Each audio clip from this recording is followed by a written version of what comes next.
Universitas Muhammadiyah Surakarta atau UMS merupakan perguruan tinggi swasta yang terletak di kota Surakarta, Jawa Tengah, Indonesia. Universitas ini didirikan pada tahun 1981 oleh Persyarikatan Muhammadiyah. Universitas Muhammadiyah Surakarta telah berhasil menunjukkan prestasinya di tingkat global, terbukti dengan pencapaiannya dalam QS World University Ranking. Sebagai satu-satunya perguruan tinggi Muhammadiyah yang mampu bersaing secara internasional, UMS berhasil masuk dalam 400 universitas terbaik di Asia bersama dengan 16 perguruan tinggi lainnya di Indonesia. Keberhasilan ini menjadi suatu kebanggaan bagi para mahasiswa Universitas Muhammadiyah Surakarta. Namun di balik keberhasilan gemilang UMS, terdapat figur kunci yang memainkan peran penting dalam meraih prestasi tersebut. Ingin tahu siapa beliau?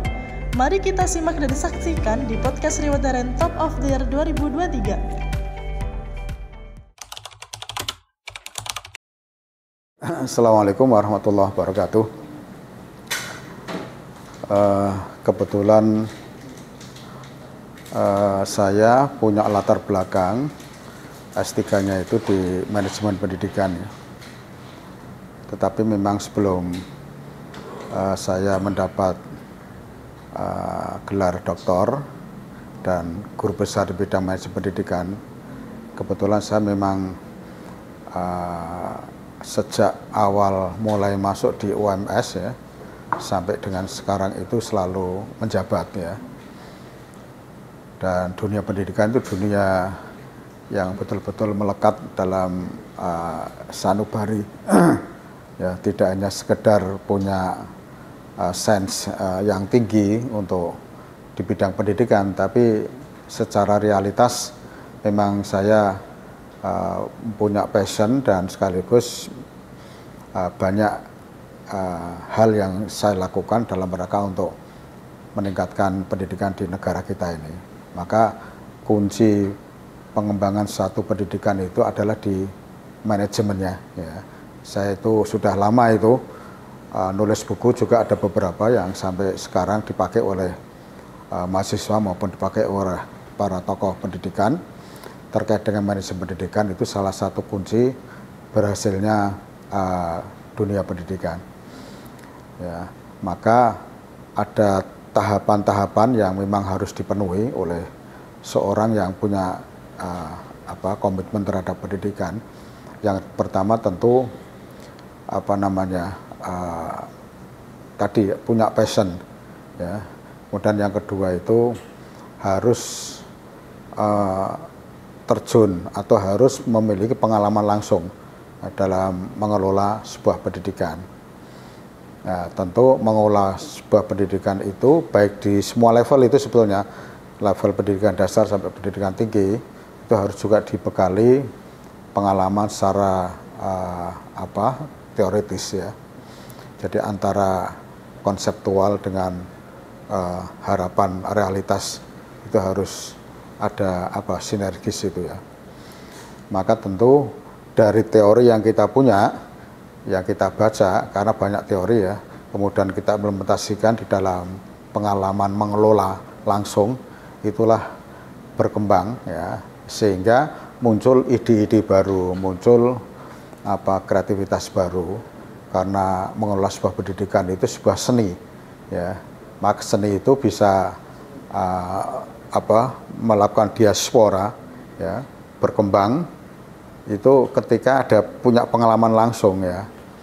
Jadi sampai akhirnya sekarang ini saya dari pengalaman punya kemampuan memanage pendidikan, dan kemudian sebagai rektor itu di Forum Rektor Indonesia ya, negeri dan swasta, itu saya masih dipercaya menjadi wakil penasihat Forum Rektor Indonesia ya, sampai sekarang ya. Kemudian di dalam lembaga akreditasi pendidikan ya, LAMDIK ya, lembaga akreditasi pendidikan, itu saya juga dipercaya menjadi wakil ketua Dewan Pembina ya. Ya, sehingga pengalaman-pengalaman saya memimpin UMS ya, yang mulai dari prodi, kemudian sampai ke dekan, sampai wakil rektor, sampai rektor itu menjadi sebuah kumpulan-kumpulan pengalaman itu yang akhirnya bisa memunculkan seni baru, ada ide-ide baru ya untuk pengelolaan itu. Jadi memang tidak bisa orang sukses dalam memimpin sebuah pendidikan itu tiba-tiba ya, harus mulai proses yang panjang. Nah, proses panjang itu tentu tadi kombinasi atau interaksi antara passion, kemudian juga konsep yang selama ini kita pelajari dengan realitas pengalaman itu, ya, sehingga tiga faktor itu menjadi kekuatan ya, sehingga di mana-mana ketika kita minta, kemarin aja saya berdasarkan pengalaman dialog dengan salah satu capres saja itu, sampai sekarang saya banyak sekali permintaan untuk ngisi di mana itu. Karena saya melihat pendidikan sekarang ini di samping harus ada kemampuan memanage ya, yang kedua itu harus ada perhatian pemerintah ya. Artinya kalau kita bicara ke belakang, dulu sebelum reformasi itu kan biaya pendidikan nasional kita itu hanya sekitar 2% dari anggaran APBN. Baru kemudian reformasi itu dinaikkan menjadi 20%. Minimal itu 20%. Dan didukung dengan adanya undang-undang ya. Artinya tidak main-main, Indonesia sudah mau berubah. Yang dulu awalnya itu kecil, yang pada saat itu yang menjadi pilar pembangunan itu adalah ekonomi, mau dirombak secara total ya, secara mendasar. Sekarang yang mau dijadikan pilar adalah pendidikan. Maka dana pun secara APBN itu menepati 12%. Itu pun 12% itu kalau dibandingkan negara-negara yang sekarang sudah maju itu masih sedikit. Rata-rata itu sekitar 30% itu untuk pendidikan ya. Sudah kita lihat di mana saja. Cina, Jepang, ya, Kanada, yang sekarang negara maju-maju itu, termasuk Korea Selatan, itu dulu perombakannya besar. Ya. Korea Selatan sampai bisa 40% itu untuk pendidikan. Nah, kita kayaknya dulu itu memang tidak begitu perhatian terhadap dunia pendidikan, sehingga kalau kita mengalami pertumbuhan pendidikan yang lamban, ya, bahkan pun stagnan itu ya bisa difahami. Nah, jadi ada faktor-faktor selain manajemen pendidikan itu sebagai satu kata kunci ya di dalam pengelolaan sebuah pendidikan, tetapi ada eksternalnya itu ada campur tangan atau ada kehadiran negara itu, sehingga apapun bentuknya ya, sebenarnya tidak hanya anggaran ya, jadi mungkin keterlibatan pemerintah dalam proses pembangunan yang kemarin dicontohkan itu, kenapa itu swasta sekarang menjadi lemah karena kebijakan terakhir ini ya, yang bisa dilihat misalnya adanya PTNBH ya, itu sangat jelas itu tidak berpihak kepada swasta. Negeri diberi kebijakan yang memungkinkan secara hukum mereka mengambil mahasiswa sebanyak-banyaknya ya, kotanya bisa saja malah 2 kali lipat dari sebelumnya ya, padahal jumlah perguruan negeri itu hanya 117, swasta itu lebih dari 3.000 ya, itu swasta ya. Bahkan Muhammadiyah NU itu sudah banyak sekolah yang didirikan sebelum negara ini lahir. Ya, jadi yang saya sampaikan itu kenapa kebijakan pendidikan yang tidak berpihak kepada swasta, selama ini swasta di samping jumlahnya banyak, tapi juga banyak yang sudah memberikan kontribusi terhadap pembangunan bangsa. Maka kemarin itu kan ya, mengapa harus pelit dengan swasta gitu kan? Nah, sehingga ada solusi ke depan itu kehadiran negara diberi kesempatan dan diberi ruang ya yang lebih lebar lagi, dan tidak ada salahnya tanah-tanah negara juga diberikan kepada swasta untuk mendirikan sekolah. Itu artinya negara harus hadir, karena memang kalau dilihat dari sisi kos ya, itu yang paling mahal ketika mendirikan sekolah perguruan tinggi, yang paling besar itu adalah tanah ya. Akuis tanah itu bisa lebih dari 60% itu dibandingkan dengan anggaran operasional itu ya. Lebih-lebih kemudian pajak ya, pajak ini wah sudah ya, UMS itu sekitar 15 miliar per tahun itu untuk pajak. Itu baru lahan, baru pajak bangunan ya, itu belum lagi nanti anggaran kita itu semakin besar itu juga kena pajak ya. Kemudian dosen karyawan yang punya gaji itu juga kena pajak. Jadi perlu kesamaan kemerataan. Iya termasuk itu. Kita punya keuntungan saja. Kita misalnya setiap tahun punya keuntungan 50 miliar, itu juga kena pajak. Ya, jadi justru kita harus berbalik ya, karena pendidikan itu memberikan sumbangan untuk mencerdaskan anak-anak bangsa ya, tentu negara harus hadir itu.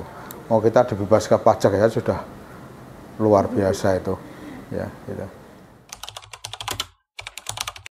Jadi dalam pengelolaan itu nanti ada beberapa aspek ya. Yang pertama, kita harus punya dokumen pengembangan jangka panjang yang di sana muncul visi.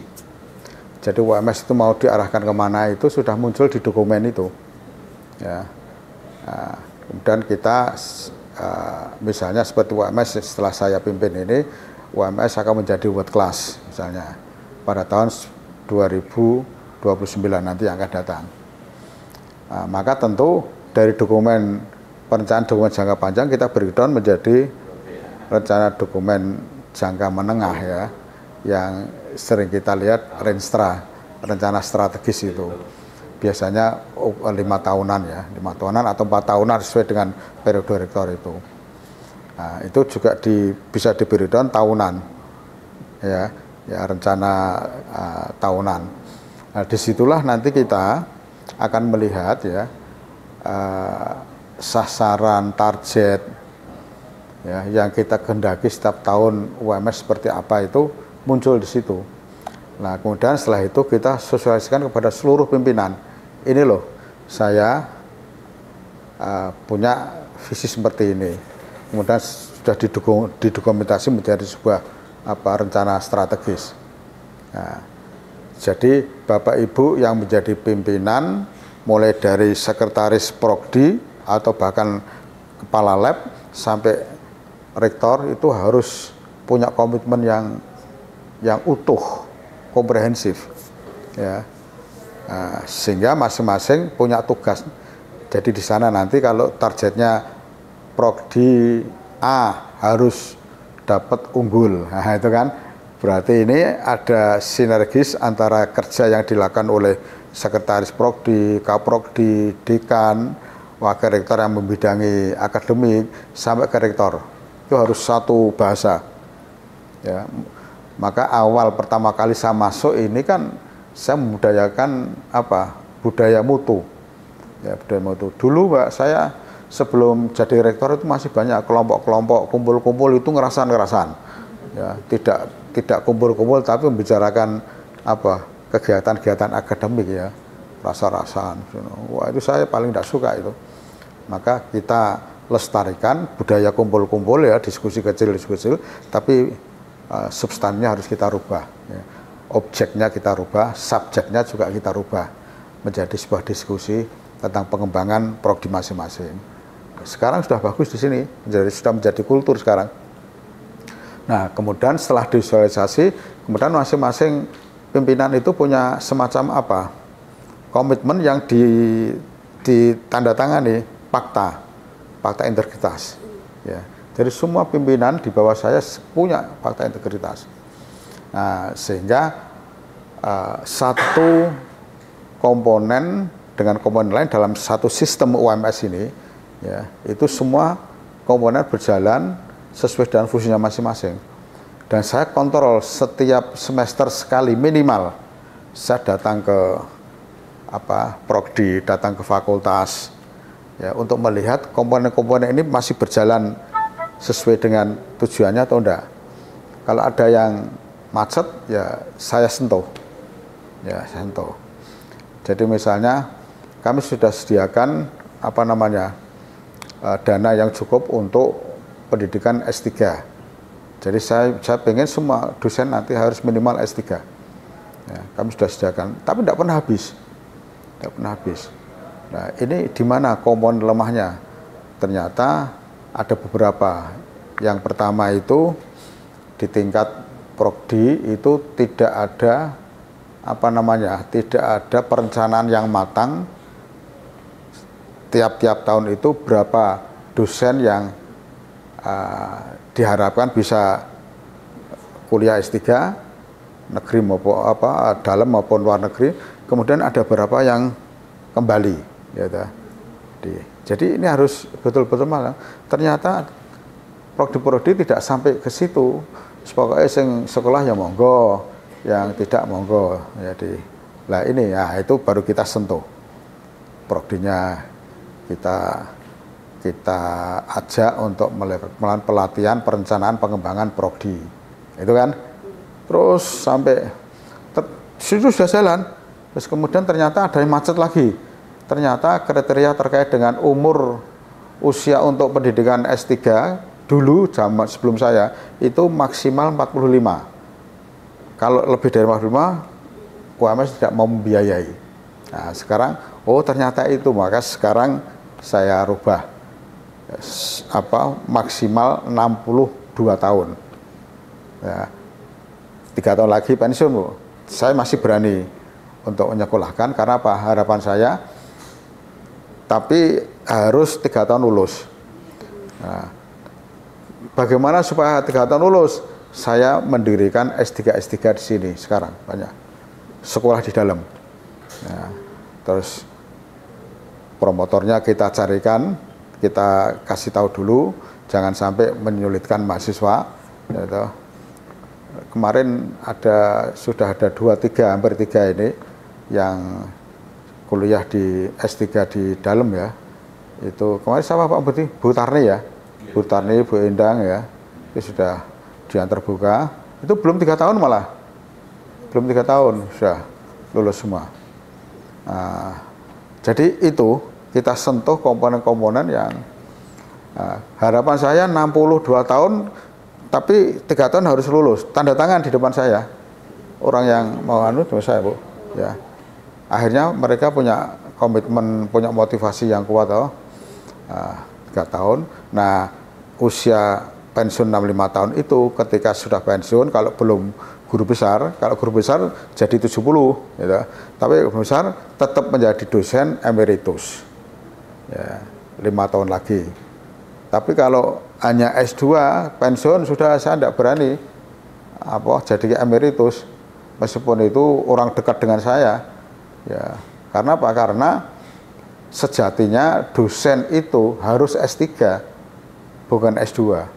Dosen itu harus punya latar pendidikan minimal S3 dan mestinya harus guru besar.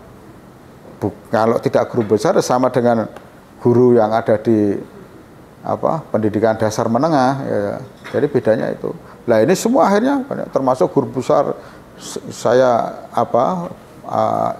dampingi, saya kawal sampai keluar SK-nya. Nah, sehingga kita sekarang kalau dihitung perguruan tinggi swasta terbanyak guru besar itu di UMS. Jadi itu, Mbak, step-stepnya itu yang penting dalam manajemen itu harus menjadi visi bersama. Boleh awalnya itu visi rektor, tapi harus kemudian disosialisasikan menjadi visi bersama. Itu kuncinya sukses itu di situ. Jangan sampai ada dusta di antara pimpinan rektor dengan di bawahnya. Kan banyak perguruan tinggi yang begitu. Rektor punya visi A, di bawahnya itu beda, bawahnya lagi beda lagi. Nah ini yang tidak ada benang merah itu biasanya sulit untuk maju. Nah, sehingga masih dosen kita punya komitmen tinggi, loyal ya, dan kemudian punya kesadaran untuk membesarkan ini bersama-sama. Nah, zaman saya belum jadi rektor, itu UMS itu kesannya hanya dimiliki oleh 4 orang, ya, si A, si B, si C itu. Wah itu jawabannya apa itu? Itu geni itu tuh, itu geni itu. Wah, mana-mana itu mesti Pak ini. Wah itu kemudian saya masuk, saya rubah total branding itu. Nah itulah kuncinya. Sebenarnya dalam manajemen pendidikan itu yang paling penting bagaimana seorang leader itu mampu meyakinkan kepada bawahannya, pada pimpinan bawahnya untuk bisa bekerja sama ya, dengan leadernya itu. Dia bisa mendapatkan top leader seperti ini itu tidak mungkin bisa kalau tidak didukung oleh pimpinan. Jadi tidak mungkin seorang sendiri itu bisa bekerja sukses, tidak mungkin. Pasti harus punya dukungan di bawahnya. Ya. Itu kuncinya di situ manajemen pendidikan secara umum. Nah, nanti beda lagi manajemen pendidikan, tetapi manajemen pengelolaan kurikulum misalnya. Nah, ini juga sama, intinya meyakinkan orang-orang terlibat kurikulum itu menjadi satu bahasa. Jadi nanti manajemen keuangan, manajemen SDM, manajemen IT, sekarang ada manajemen IT, rektor juga harus paham ya, meskipun secara teknis tidak bisa, tapi harus paham manajemennya ya. Sekarang zaman era industri itu rektor harus mengikuti perkembangan itu ya. Jadi kuncinya itu sekali lagi kita bicara manajemen pendidikan itu kemampuan rektor, kemampuan top leadernya untuk memotivasi, meninspirasi ya, mengekspresikan potensi anak buah itu menjadi sebuah kenyataan yang bersama-sama dengan top leader itu membangun tujuan yang diharapkan itu. Kalau ini memang tidak bisa lepas dari soft skill ya, soft skill. Saya selalu menekankan beberapa hasil survei ya, dunia ini melibatkan 800 tokoh dunia dalam berbagai bidang, bidang pendidikan, ekonomi, sosial budaya, politik, baik itu yang mereka bekerja secara swasta maupun pemerintah. 800 sampel tokoh yang sukses itu setelah dilihat faktor yang mempengaruhi itu mereka menjadi sukses itu ternyata bukan knowledge, bukan IP kalau kita bicara tentang mahasiswa ya, bukan IP, tapi IP itu nomor 17 dari 25 item yang ditanyakan. Jadi sangat rendah sebenarnya. Ternyata yang paling kuat nomor 1 itu soft skill. Nah, ketika kita bicara soft skill, yang paling harus paling diingat adalah kejujuran ini. Jadi ternyata kejujuran itu menjadi kunci sukses seseorang, apapun profesinya, apapun bidangnya, kejujuran. Maka saya kalau memberikan nasihat kepada mahasiswa itu, setelah Anda lulus, silahkan kerja di mana saja, tapi jangan lupa bersikaplah jujur pada saat apapun, dimanapun, karena kejujuran itu merupakan kunci sukses nomor 1. Nah, kemudian yang kedua apa? Ya tentu kemampuan seseorang untuk mengelola waktu ya, kedisiplinan maksudnya. Yang ketiga ini yang tidak boleh lupa, collaboration, ya, kerjasama. Kalau dalam istilah Islam itu ada ta'awun itu ya. Jadi kerjasama itu kerjasama didukung yang keempat adalah communication skill, kemampuan komunikasi. Ya. Jadi kemampuan komunikasi ternyata itu juga kalau di beberapa negara berkembang ya, ini mungkin agak lemah ya komunikasi. Kejujuran negara berkembang juga agak lemah ini. Nah, kalau kita bicara kejujuran itu ya negara-negara yang sudah maju sekarang ini itu bagus. Nah, maka sekarang communication skill sekarang menjadi salah satu mata kuliah di beberapa perguruan tinggi di Indonesia termasuk ini, karena ternyata ini menjadi penyumbang yang tinggi. Kalau di luar negeri ini bagus kemampuan komunikasi ini. Ya. Di samping tadi ada kejujuran, ada kedisiplinan tadi ya. Ya. Nah, ini di UMS sudah kita mulai memberikan mata kuliah soft skill ya, termasuk nanti kemampuan komunikasi juga menjadi salah satu sasaran. 4 hal ini itu yang atau mungkin kalau ditambah tanggung jawab ya, 5 hal ini yang menjadi kata sukses. Maka dalam saya memimpin di mana saja, tidak hanya di pendidikan, termasuk di rumah ya, anak-anak itu saya kondisikan untuk jujur, punya kemampuan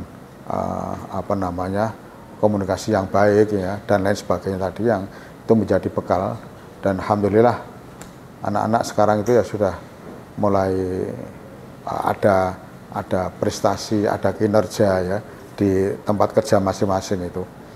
Nah, ini yang termasuk ini mahasiswa lulus UMS harus punya kemampuan 5 hal ini yang tidak bisa tidak, untuk membedakan dengan lulusan perguruan tinggi yang lain.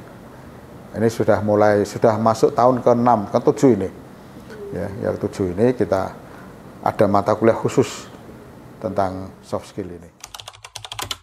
Sama seperti yang saya sampaikan ke teman-teman yang WA saya, harapan gimana Prof nanti ke depan, karena ini mumpung mau ada pergantian presiden itu, kadang-kadang orang itu dan banyak ketika saya datang kemana-mana itu, begitu orang salam saya itu mesti semoga menjadi menteri gitu ya. Ya, padahal saya tidak pernah punya pikiran sedikit pun untuk itu. Tapi saya memang orang boleh dibilang pemerhati pendidikan ya, setiap ada konsep. Nah, harapan saya nanti jadi gini Mbak, Indonesia itu tahun 2045 itu kan 1 abad merdeka. Nah, visi besar bangsa kita itu 1 abad itu menjadi golden age, Indonesia Emas, ditandai dengan pertumbuhan ekonomi ya, itu yang tinggi, eksklusif dan berkesinambungan ya. Tinggi itu kalau kita tanya ke pakar ekonomi ya sudah 2 digit ya, 10, ya, tidak lagi di bawah 10 Mas, di situ. Padahal ini sudah tahun 2023 menuju 2045 masih 22 tahun ya. Kok saya pesimis kalau melihat sekarang kita baru merangkak untuk menuju ke 3% pertumbuhan ekonomi kita ya, termasuk karena kena pandemi kemarin itu ya, jadi minus kan, pernah kita minus. Nah, sekarang posisinya katakanlah 3 untuk menuju 10, butuh waktu 22 tahun. Kok saya agak pesimis ya. Tapi saya punya konsep yang saya sampaikan ke tim suksesnya pasangan nomor 1 kemarin. Saya diminta membuat konsep gitu. Tapi saya tidak mau terlibat di dalamnya ya, siapapun, termasuk dulu ketika Pak Prabowo ya, itu saya diminta konsep. Bahkan saya di camp di Jakarta itu 4 hari itu untuk nyusun konsep bahan yang dipakai untuk debat presiden waktu Pak Prabowo dulu ya, siapapun termasuk Mas Gibran mau jadi wali kota itu saya dimintai, saya kasih ya, karena itu kebaikan toh. Jadi nah saya ingin pendidikan sekarang itu tidak lagi berorientasi kepada dinamisasi, tapi progresivitas, harus progresif, ya. Ada lompatan-lompatan maksudnya itu ya dalam pengelolaan lembaga pendidikan itu ya, sehingga harapannya nanti kan abad 21 itu ada namanya